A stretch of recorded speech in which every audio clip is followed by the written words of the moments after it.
Hi, this is Martin Lewis. Greetings from the Time Vaults.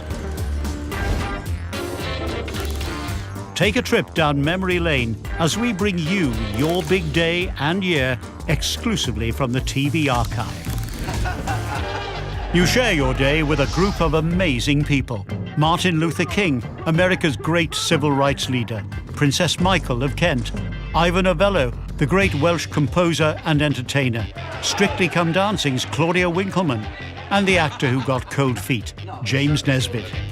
They were all born on January the 15th. Martin Luther King in Atlanta, Georgia in 1929.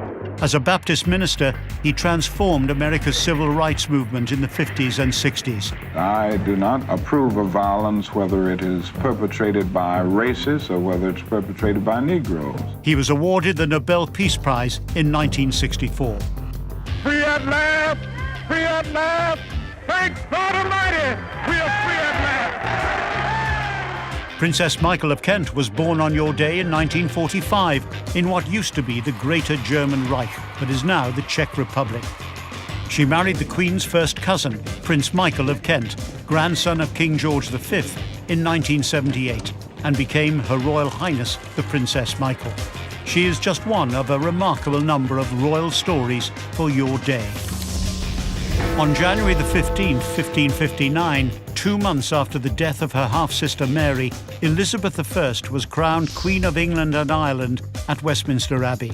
Elizabeth never married and ruled alone for 44 years. Princess Diana was no longer a member of Britain's royal family on January the 15th, 1997, but she was still making headlines, this time drawing attention to the scourge of landmines in Angola and other war zones. Today I'm only trying to highlight a problem that's going on all around the world. That's all. January the 15th, 1982 was a good news day for the son of Britain's then Prime Minister, Margaret Thatcher. Mark was reunited with his father Dennis after getting lost in the Sahara Desert during the Paris to Dakar car rally. In 1969, the Queen took to the Tube, opening a new line that ran close to her Buckingham Palace home. Named after Elizabeth's great-great-grandmother, it was the first new London Underground line for 50 years. I now have pleasure in declaring the new Victoria line open. Harold Wilson was in his 5th year as Prime Minister, but his Labour Party was in disarray. These are arguments within the family. At the end of the day, we settle the argument.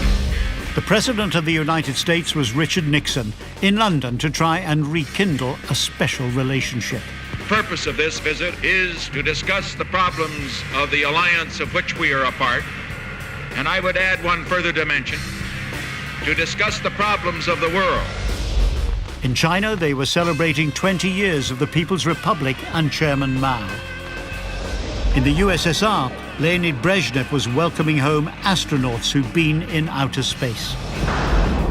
But later in your year, the Soviets were stunned when America put the first men on the moon. Tranquility Base here. The Eagle has landed. That's one small step for man, one giant leap for mankind. Oh, that looks beautiful from here, Neil. 500 million people watched Buzz Aldrin and Neil Armstrong make history. What a view, isn't it, John? It's absolutely unreal. In 1969, the pound was worth $2.39. The average price of a house in the UK was just over £4,200. And it cost £25 to tax a car for 1 year.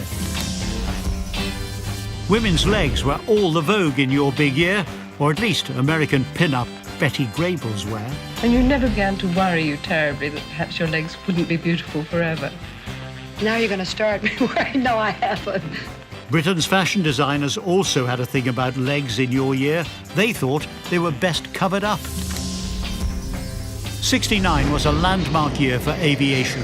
The world's first supersonic airliner, the Concorde, was being put through its paces.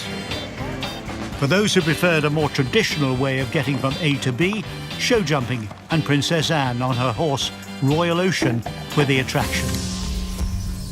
On the real ocean, the British rower John Fairfax became the first man to row across the Atlantic. He called himself a professional adventurer. I mean, if I have to dive, I'd rather dive fighting something I like this. In football, the Brazilian legend Pelé scored his 1,000th goal in Rio de Janeiro. Another legend making headlines in your big year was John Lennon. He and Yoko Ono got married and said they were going to spend their 2-week honeymoon in bed for peace in Vietnam. Instead of making war, it's better to just stay in bed. Let's stay in bed for spring. And grow your hair. Yes. For peace. Let it grow till peace comes, you know. So that's it from the vaults. For more details about Your Big Day videos and other special offers, go to yourbigday.tv. This is Martin Lewis. Enjoy your big day.